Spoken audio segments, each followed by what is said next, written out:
No inak to je sranda, ja tomu celkom nerozumiem, lebo je to na 9 mojich študentov. Takže tí, čo ste neštudenti, ste teda v menšine riadnej. A tí, čo ste študenti, tak nerozumiem, prečo ste tu. Ale tak asi kvôli tým piesňam. A tak. Lebo však my už sa poznáme dosť, aj vám to dosť veľa rozprávam počas hodín. Niekedy neviem, kedy prestať. Tino tak pekne vyjadril, že keď technika zlyhá, tak akože ten, čo príde, tak ako ten určite nezlyhá, ale čo príde. Trošku sa tak cítim na zlyhanie, lebo to počujete na mojom hlase, taká znížená kvalita zvuku. Tak ako Fina aj mňa niečo chytá v tomto predvianočnom období, nie že by mi to kazilo radosť toho, že vychádzajú Vianoce, čo si nejak nedovolím pokaziť si tú radosť, ale je fakt, že tá téma je krásna, naozaj taká predvianočná. Môže sa človek stať Bohom, môže sa Boh stať človekom. Žijeme teraz v adventnom čase, kedy čakáme na to obdobie, kedy si budeme rozbaľovať darčeky a možno, že pôjdeme aj do kostola a budeme si čítať ten krásny príbeh o narodení sa jedného zvláštneho človeka v Betleheme. Ale ja by som nechcel uvažovať najprv o tom, že prečo táto zvláštna bytosť prišla na zem a či je to vôbec možné pre Boha, aby sa stal človekom. Možno, že nakoniec sa k tomu dostanem trošku, ale skôr tá prvá otázka. Otázka, môže sa človek stať Bohom? Tá otázka je zaujímavá už len tým, že si ju kladie, že vôbec existuje. Skúste sa nad tým chvíľku zamyslieť. Môže sa človek stať Bohom? A prečo by to vôbec chcel? Prečo by sme si vôbec túto otázku kládli? Ale fakt. Ďalšia študentka? No, dve dokonca. Ty kokšo, ešte. Dobre. Takže zopakujem otázku, hej. Ja som nič o sebe nepovedal. Otázka je, že teda, či môže sa človek stať Bohom. A potom je aj druhá otázka, či sa Boh môže stať človekom. A tomu sa budeme venovať neskôr. Môže sa človek stať Bohom. A ja som vyslovil otázku, že prečo sa také niečo vôbec človek pýta. Prečo sa takéto vôbec človek niečo pýta? Nie je v tom trošku takej nespokojnosti s tým, čo žijeme? V akej situácii žijeme, aké máme schopnosti? Nie je v tom trošku takého frflania, že to prečíc, zase ma niečo bolí, zase musím stávať, som unavený, môj život je ohraničený, som konečný, som zraniteľný, som krehký, nie som nad vecou, hoci by som strašne chcel byť nad vecou, ale nie som, aspoň nie vždy. No a tak sa nám vynára v mysliach tá otázka, nie?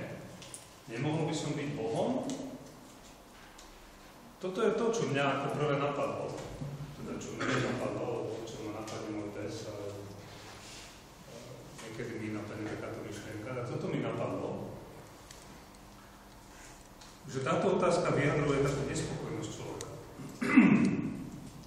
Mohol by som byť Bohom, mohol by som nejakým spôsobom presiahnuť tú realitu, v ktorej žijem. Mohol by som sa vysporiadať so svojou konečnosťou, obmedzenosťou, chatrnosťou. A nakoniec, keď si zoberete prvý príbeh prvých ľudí z raja, to pokušenie išlo presne týmto smerom. Pokušenie bolo, nechceš byť ako Boh. Si tu na peknej záhrade, v podstate ti nič nechýba, ale možno, že predsa len tie podstatné veci ti chýbajú. Si konečná, si konečný. Nemôžeš o sebe rozhodovať úplne sám. Je tu na nejaká iná bytosť, ktorá o tebe rozhoduje. A v tejto situácii človek je v obrovskom pokušení a povie si, áno, možno, že naozaj mi niečo v živote chýba. Možno, že naozaj práve to podstatné, takéto určujúce, aby som mohol presiahnuť svoje obmedzenie, aby som si mohol sám určovať hranice, práve toto mi chýba. A človek siaha však nedovolenom ovoci, symbolicky povedané, pretože nie je spokojný so svojou konečnosťou. Ale prečo máme naozaj taký problém s tým? Prečo je také ťažké pre človeka prijať, že sme stvorené a tým pádom obmedzené bytosti? Prečo je pre nás také ťažké prijať, že občas sa nám pritrafí aj niečo zlé? Že občas sme chorí, občas sa nám veci nepodarí, občas niečo bolí. No asi preto, lebo tá bolesť je nepríjemná. Asi preto, že keď niečo bolí, tak to fakt bolí a to už by len chcel žiť v takom svete, keď niečo bolí. Takže túžime byť Bohom. Aspoň toho svojho malého sveta, túžime sa vymaniť z toho kolobehu, obmedzenia. A je zvláštne, ako to ľudia robia. Ja mám syna, ktorý má 11 rokov. Keď príde domov, tak už mi zvestuje, že v družine som si urobil úlohy. A nikoho som nezbil. Môj syn je taký akože mužný. Na svoj vek, no, tak proste sa ho snažím tak ako mierniť, vieš, a delí sa toľko. A už je teraz lepší. Ale to celé mi zvestuje, ešte dokonca mi aj povie, že aj na krbe to sklo som akože umýl, hej, už môžeš zakúriť, a to aj zakúri. A to mi všetko hovorí len preto, aby som mohol hrať tanky online. Tanky online, ale nejakú inú hru. A potom akože má také obmedzenie časové, že hodinu sa môže hrať tanky online, alebo niečo iné. A potom teda už sa nemôže, tak to vždycky tak ako s veľkým takým expresívnym výrazom, ako že idem zomrieť, alebo zatváram ten počítač, príde ku mne a potom sa so mnou rozpráva o tom, lebo je nadšený, hej, lebo získal nejaké kryštále a tie kryštále mu dali takmer nesmrteľnosť, že on tam išiel a strieľal tie tanky, alebo čo. Proste jemu strašne imponuje, ako každému asi, že v tej hre mám nejaké schopnosti a keď už som dosť vysoko v tej hre, tak mám takmer nesmrteľnosť. Som šéf a proste môžem tam ničiť svojich nepriateľov a nikto sa ma nemôže dotknúť. Najmä keď sa dostane vysoko v tej hre.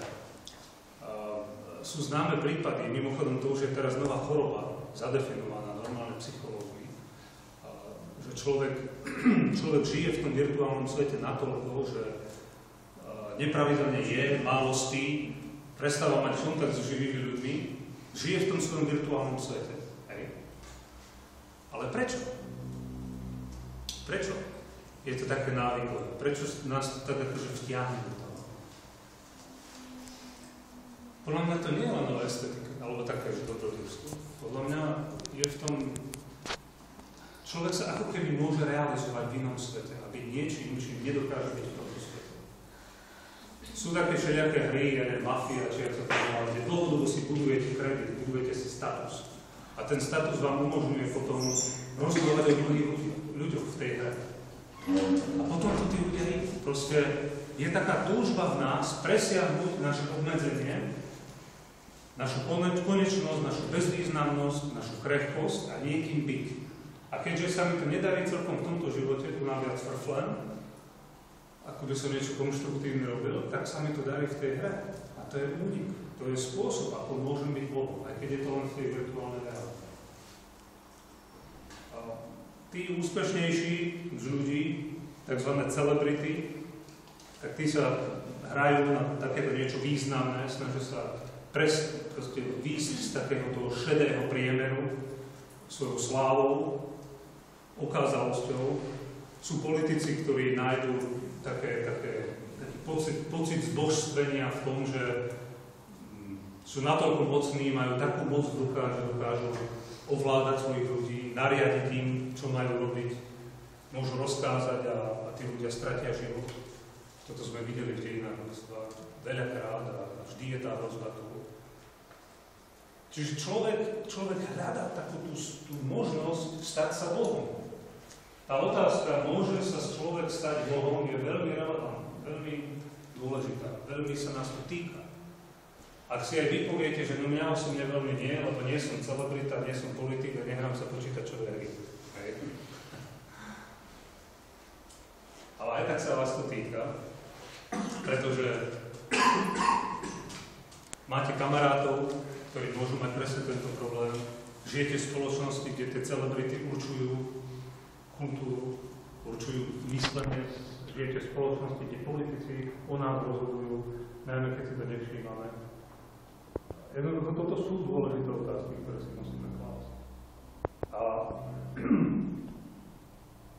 ja vás pozývam k tomu, aby sme si túto otázku kládli konštruktívne, inak. Proste nie v snahe frflať nad tým, aký sme chatrní a aký sme relatívne slabí, ale v snahe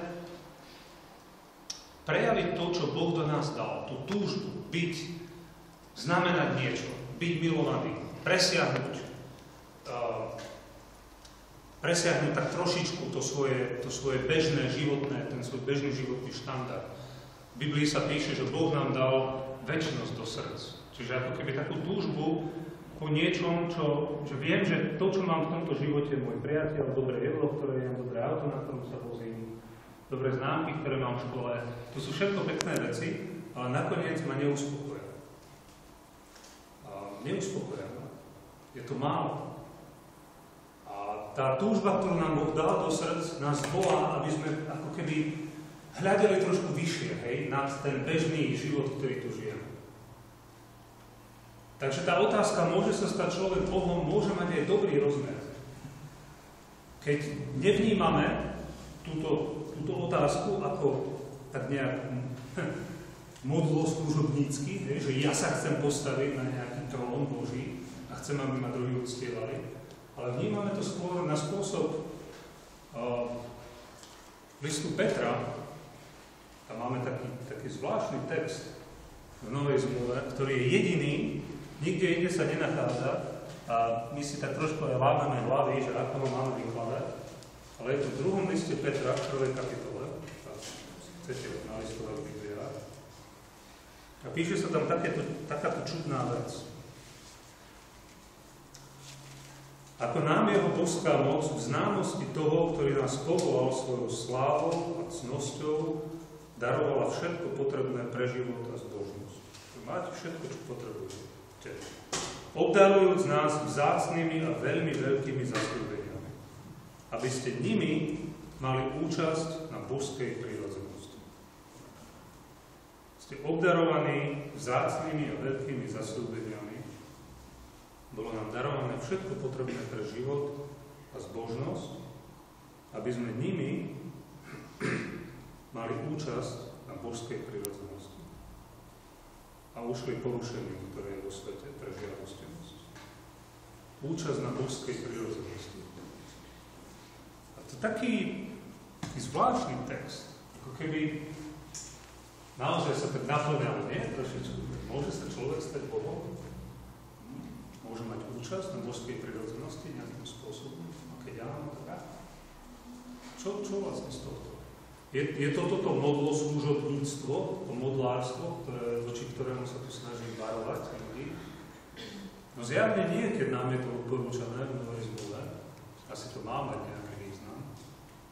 A ten význam sa viaže práve na príchod tej bytosti, ktorú si budeme teraz pripomínať, ktorý príchod si budeme pripomínať o pár týždňov.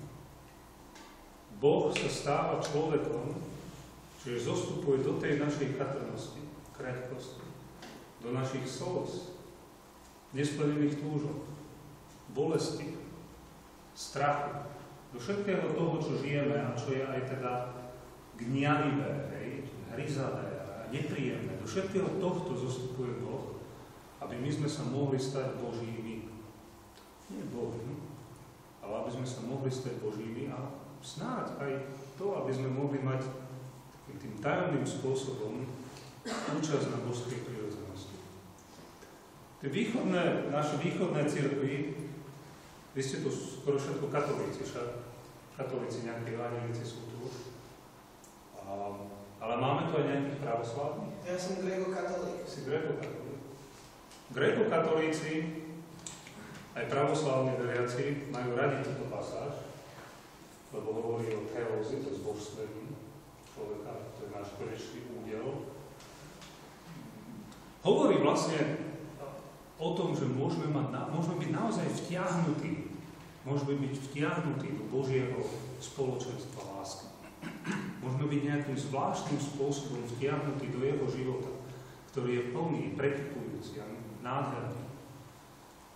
A toto môže byť nie preto, že sme si to my nejak vysnívali, alebo že je to také zbožné prianie, založené na tom, že sa raz zobudím a poviem si, takto by to mohlo byť.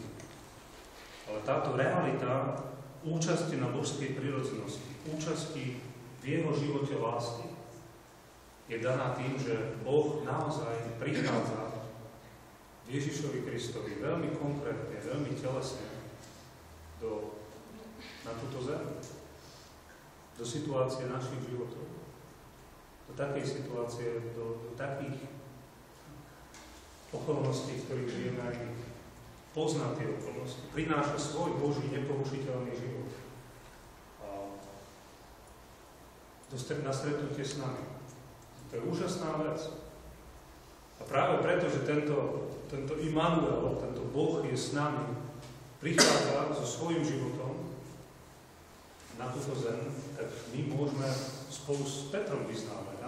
Máme nádej, že budeme mať účasť na Božej prírodzenosti. Že ten náš malý konečný život bude presiahnutý, ale nie našimi schopnosťami, ale tým, že sa necháme ako keby zaobaliť Kristom a jeho lásku.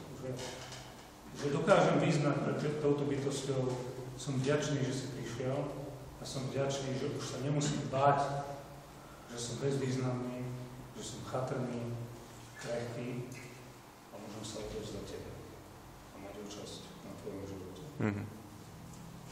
V tom sú viac veci.